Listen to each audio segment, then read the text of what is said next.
example, Rasian Hupu, great mohawk. And it gets even better than that when they're actually excited.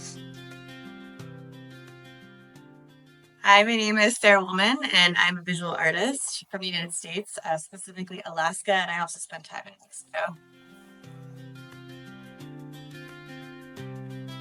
So this is my second time at Studio 88, and I was here last year, and it was really transformative. I was specifically looking for an artist residency in Southeast Asia. I had always wanted to come to Thailand, and found Studio 88 last year, and it was amazing. It really stuck with me, and I wanted to do it again this year, and so that's how I ended up back here again, and it was a really wonderful experience, even the second time around. Sure. So as an artist, my practice overall revolves usually around conservation-based efforts or climate change specifically. I am a wildlife artist first and foremost, so a lot of my work revolves around creating wildlife, but with a deeper meaning behind it. And so last year, I was really trying to get out of the box that I was in, where I was doing purely commissioned work, mostly for national parks or wildlife refuges, and I wanted to do something a little bit more meaning. So last year, I think really broke me out of the shell of that, specifically with migratory birds. You see all these birds behind me, because I find that they really truly connect us geographically and metaphorically.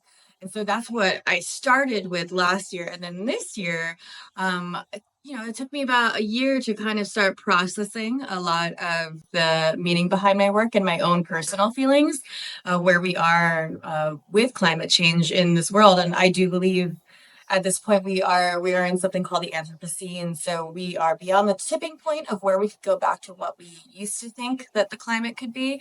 So this is our new reality. And how do we process that new reality? And for me, as somebody that has been working in science communication for over 10 years, it's difficult to see that this is constant change, and things are not going to be the same anymore, and there are going to be these really catastrophic weather events and die-offs. And how do we process that sort of grief, as we're seeing the world sort of collapse around us? It can be overwhelming at times.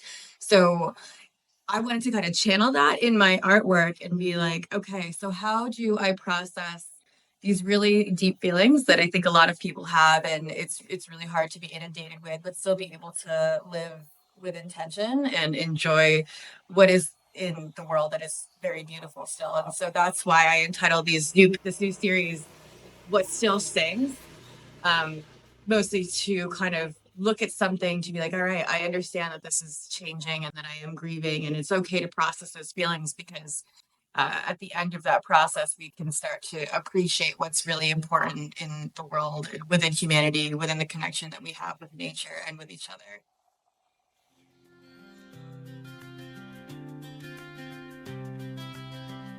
I would say the most interesting thing is just this place in general is very inspiring. Every time I come here, I'm just immediately I get sucked into just this mindset of being able to produce, which doesn't always happen for me everywhere. It's a beautiful setting. I'm surrounded by wildlife. I mean, every morning and right now, even you can hear the birds, and that's what really inspired me to do these pieces behind me. Was these are all local birds here.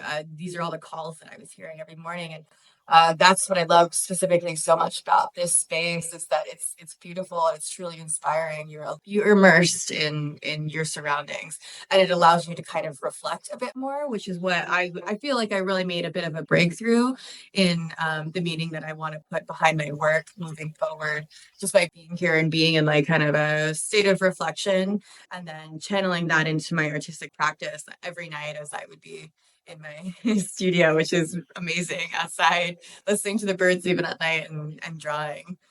I would say, as far as any challenges, it's um, when I do a residency in particular, I always want to challenge myself in terms of what am I trying to say here as an artist, because that can be difficult. It's really easy to kind of stay in the same vein and not push yourself beyond anything. So I wouldn't say that there's any like tangible challenges I had, aside from my more like inner challenges and like inner self reflection on how do I process something that's a pretty heavy topic and not easy for a lot of people to process because I think we've been told over and over and over again that if we work together, we're going to change things. And that's not necessarily the case. And I think it's about like accepting that, which is not easy to do, but accepting it, but in a way that it's not full of just despair and hopelessness. It's accepting it in a way that this is how we can move forward together. So I think that was a challenging aspect in terms of me trying to figure out the best way to explain that and have people understand that I'm not trying to give a message of hopelessness, but rather the opposite. I want people to still appreciate what is around and that we have to work through this together. So I think that whole process was actually pretty challenging for me to go dig deep and kind of bring that out. But I'm going to continue to do that, I think.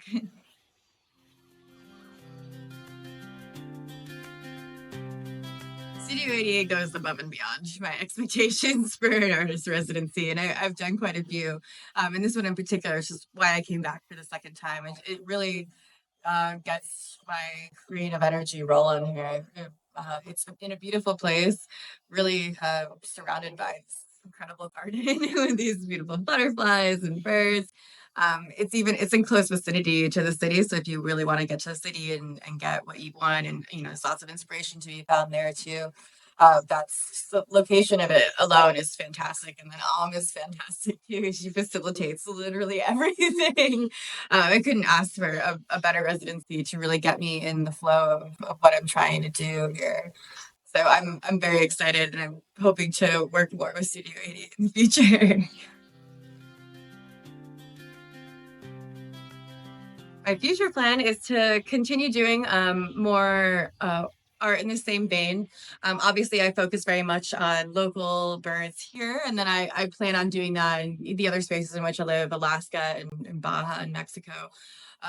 It's not necessarily just about birds like tangibly. It's about the kind of the message that I was talking about is how they connect us geographically through their migratory patterns and how we interact with wildlife in general, and how that is something to kind of still be taken as a good thing in this world that's on fire right now.